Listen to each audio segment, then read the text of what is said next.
You are listening to the Scars and Guitars podcast. My name is Andrew Mackay-Smith, and this is my conversation with Delaney, the guitarist from UK rockers Don Broco. The conversation took place backstage at the Brightside, which is in the Valley in Brisbane, before the band went on stage. The discussion took place in, I think it was December of 2017. Here we go. All right, Si, welcome to the show. Hey, man.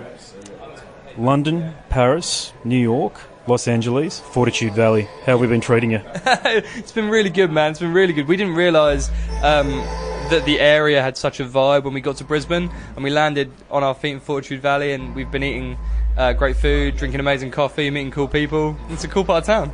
I've seen your social media posts. What's been the favourite restaurant or eating place that you've been to?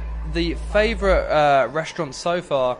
Oh, it's got to be, is it Great Time Donuts? Good Time Donuts? Yeah, in the city. Yeah, it's insane. Yeah, we had a good stop down there, if that counts as a restaurant. But yeah. Oh, it does, mate. I've frequented that many times after hours, after a few amber ales, I've got to tell you. So, tell me, you're 3 albums deep if we include the new album in 2018, Technology.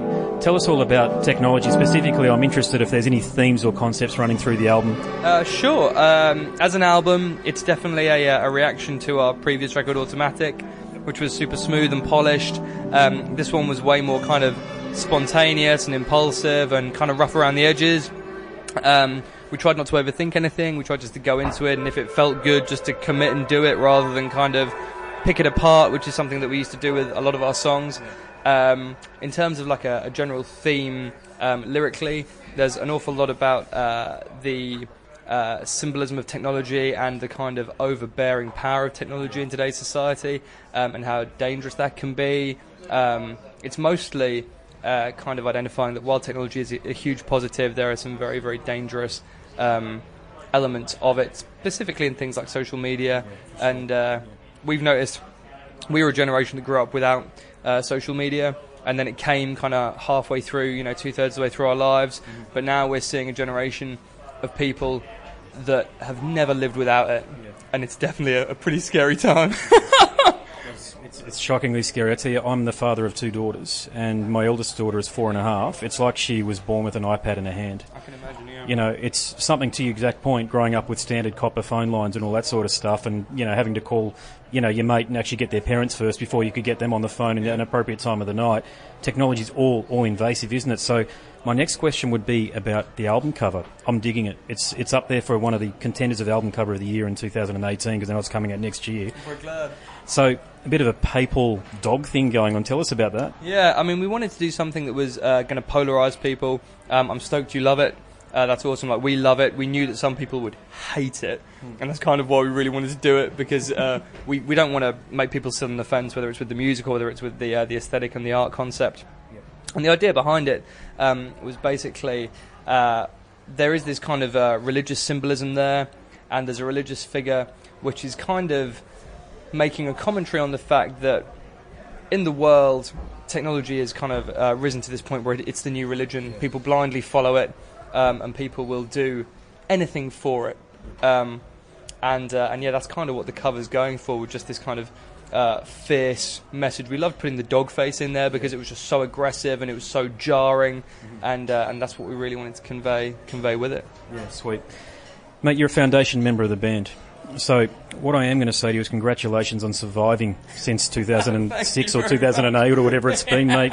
So as I say, 3 albums, including Technology, a couple of EPs, and they're like, what's been the secret? Because many have tried, mate, including myself, to be honest with you, and I play cover bands around the Valley and Sunshine Coast and Gold Coast. But in terms of the original music scene, mate, what's the secret to your success, and by extension, Don Broco's success? The first secret to our success. I say success in inverted commas because it's always like your definition of that changes as you move through your career.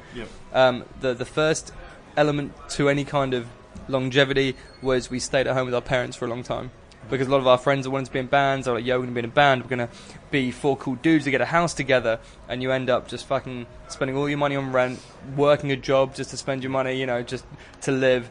And we lived in the good graces of our parents until, way past all our friends had moved out.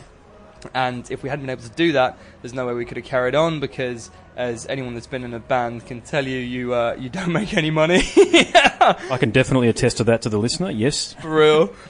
Despite what people might think, when they see a perception that you put out there on social media of this kind of amazing lifestyle, and amazing time and amazing experiences, that is just one side of a very kind of rich tapestry, which has many threads, some of which are quite dark. But also, the other ingredient that we had was we've been best mates. Me and Matt have known each other since we were 4. Rob joined the school when he was 10. At the core of the band, there's a friendship, so we don't tend to fall out and have blowouts and bust ups like we know a lot of our mates' bands have had. And we've always just wanted to succeed. Since we started it as a career rather than a hobby. If you don't make a success of it, it feels like such a waste of energy and time. So yeah, we just want to keep cracking on. You play guitar. Okay, you're a very good guitarist, I might add. What got you into playing guitar? So the show that I host for my podcast is called Scars and Guitars, so I do like to focus on the musicianship of what an individual brings to the table. So, mate, tell us about your influences and what got you started playing guitar.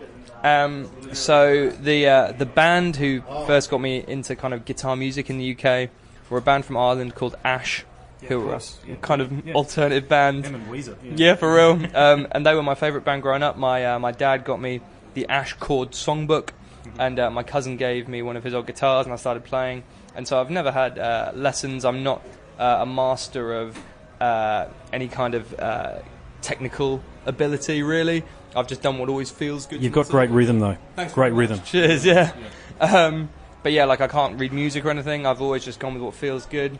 And then after Ash, I started listening to Incubus. They were a massive inspiration for me musically.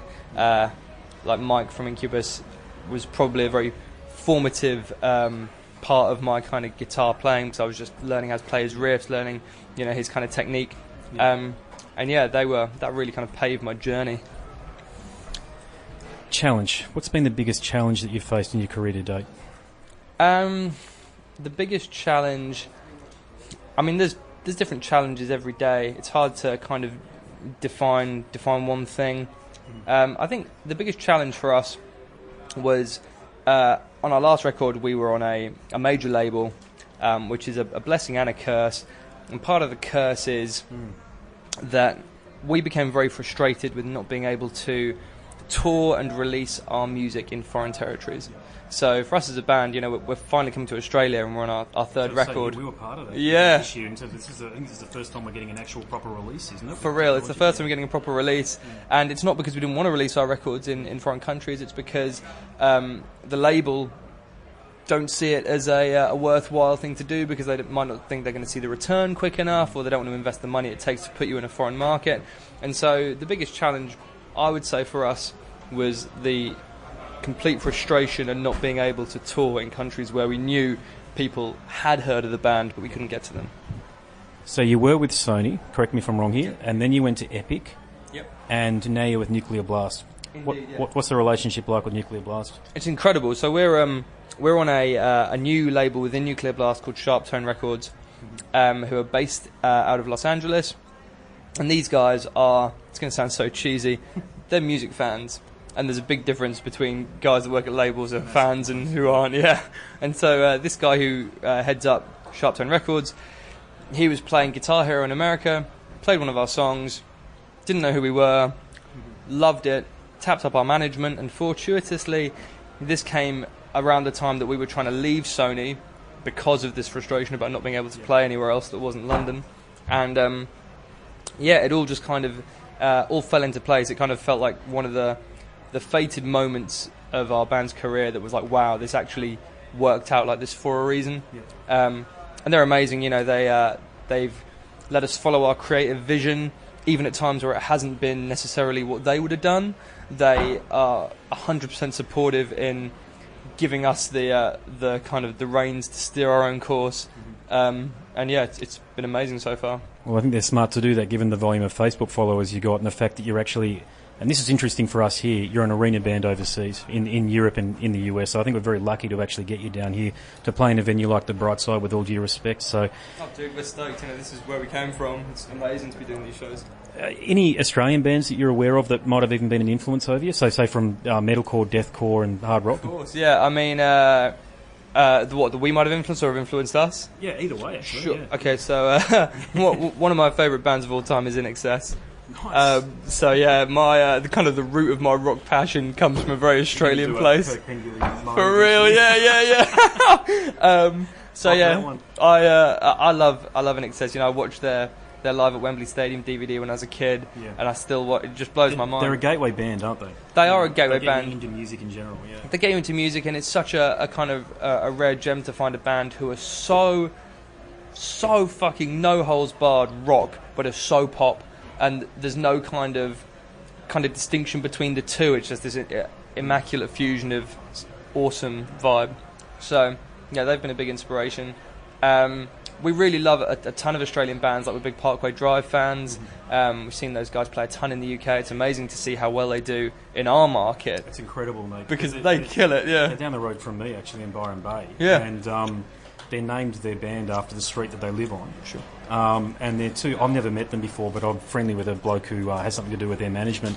And they're just sports nuts. If it's not surfing, it's golf. You rarely hear them talking about music. Apparently, they're just full on into their sports. So it was one of those bands that just. I remember them in 2005 when they were playing in front of 20 people up here. Sure. And then I wouldn't say overnight, but in the case of 5 years, they just exploded. But not here. Yeah. Overseas. The phenomenon we have with Australian bands. I mean, I love watching I watched their documentary when we were starting out as a band, and we were doing the whole, toilet circuit venue, sleeping in the van. It was awesome to watch their documentary, because it was like, wow, not only did these guys have the foresight to film all this stuff, which a lot of bands don't, it was like it was so relatable, and it just made you think, wow, if these guys can do it, then surely anyone can just work hard enough and has the passion. Yeah. Right. Mate, what does success look like for you and the band by extension? So, thinking, is it like world domination, Kiss style, or is it something a bit closer to home? I mean, the goalposts are always changing. As soon as you do the thing which you think is going to define your success, you're looking at the next thing. So we always thought, wow, we'll play Brixton Academy in the UK, and then we'll be, in inverted commas, a big band. Yeah. But then you do it and you realise, okay, the home truths of playing a show like that is all the money that you make on the show, you put into the production. You don't come away with any kind of material wealth from playing that show. It's just a stepping stone to get you to the next show. Yeah. And so you play the next show, which for us was Alexandra Palace, and it's the same thing. And success, I think, for us as a band is always going to be the point where we can actually look at it as a career, where it's kind of generating some kind of income for us, which sounds mental, I know, probably, but at the moment we're still not making any money. Everything we make in the UK market is invested in coming overseas, and so for us to look at ourselves and go, wow guys, we're a success, I think we'd have to have that kind of stability that we see our friends who've got office jobs enjoy. Yeah. Does that sound horrendously unromantic? It sounds very realistic. It's super real. That's as real as it gets. But it sort of answers my next question, which is going to be one of my last questions, which is that when did you realise that you could do this and it could be the earn for you instead of going to the office job or the job that you had to have a supplementary job that's on top of the music? I think that was about 4 years ago, where we signed our first record deal with Sony, and it was one of those moments where, again, you think when you're a kid, we signed a record deal, that's the end game. And actually, no, it's like that's where you start working hard. And so you sign the record deal, and you realise that, okay, cool, we can probably pay ourselves minimum wage for a year off this record deal, but it means at least we can pay our rent, eat beans, and be in a band, which is the dream, because it's better than paying your rent, eating beans, and going sitting at a desk, which is what a lot of our friends were doing at the time. So yeah, I'd say about 4 years ago is the point where we realised we could actually do this as a career. It's not going to be a sustainable level that would see us through the rest of our lives, but it's sustainable enough for us at this age to carry on and try and make a go of it. Yeah. Mate, I really appreciate your time. Good luck with the show, and congratulations on a stellar career so far. Cheers, man. Great to talk to you. Thanks, mate. You are listening to the Scars and Guitars podcast. My name is Andrew Mackay-Smith, and that was my conversation with a very fine individual, Mr. Delaney from the band, Don Broco. I really hope you enjoyed listening to that. Thank you.